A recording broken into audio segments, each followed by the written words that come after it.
Welcome back. 29 days to go before the trial. I thought of something today. I paused because the sentence I'm facing is unlimited.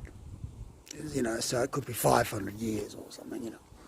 I don't think it'll be that.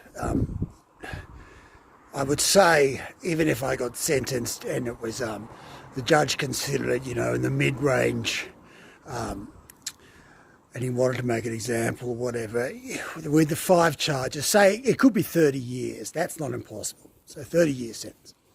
So I've got 30 days to go, and so I thought, well, I'll do a minute for talking about a particular issue in the case. Try to keep it to a minute. Thank everybody that's been watching. And we'll try to deal with the issues one at a time, and that kind of brings it home. 30 years in jail, 30 minutes to talk about it. Okay, that introduction doesn't count. Today I'm going to talk about the idea which will be central, maybe the first point. Can the government legislate with Official Secrets Act, etc., to cover up illegal conduct?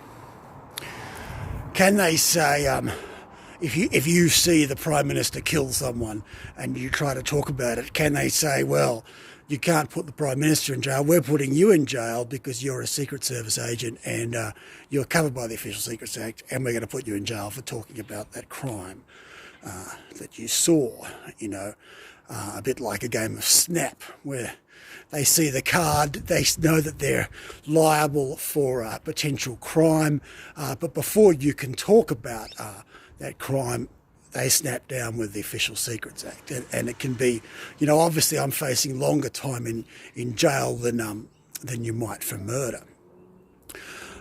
So it's a big stick which they've got on their side if they want to commit illegal conduct. Apart from any black letter law issues, I would say it's implied in our constitution, in our law, whatever the legislation is, that our elected officials, our senior people, our senior leaders, have to act with integrity. And if they don't, you're not only able to report them, but you're obliged to do something about it. And it's a bit of an oldie worldy saying, but I think they have to act with honour. And when you've got this situation like we do with Bridget McKenzie, where she wants to argue the case and say, oh, I was within the guidelines, and the Prime Minister's the same, they want to get down in the nitty gritty and argue the case. I think there's no room to do that. There's no doubt that when Bridget McKenzie gave that money, she wasn't doing it because she liked the sports organisation. She was doing it to win votes.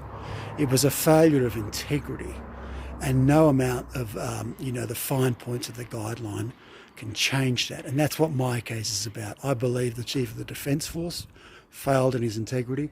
I believe the Minister failed in their duty to have honour and integrity. And I think it was my duty to do something about it.